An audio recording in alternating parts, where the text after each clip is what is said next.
Magandang araw po sa ating mga minamahal na kababayan.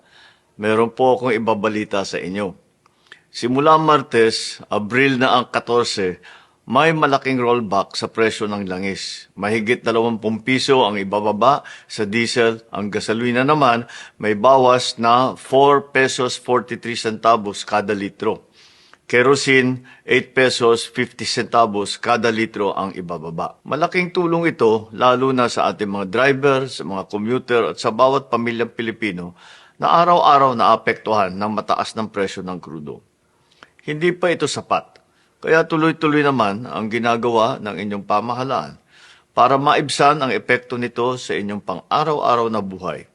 Hindi po tayo titigil hanggat hindi natin napababa ang gasto sa biyahe, sa pagkain at sa kabuuang pamumuhay ng ating mga kababayan. Sa mga susunod na araw at linggo, may aanunsya po ko na mga dagdag na hakbang at tulong mula sa gobyerno. Hindi nating hahayaang mapabayaan ang bawat Pilipino sa gitna ng mga hamong ito. Kaya tuloy-tuloy ang trabaho ng pamahalaan nang may maramdaman na ginhawa ang bawat pamilya. At yan ang tinututukan namin araw-araw.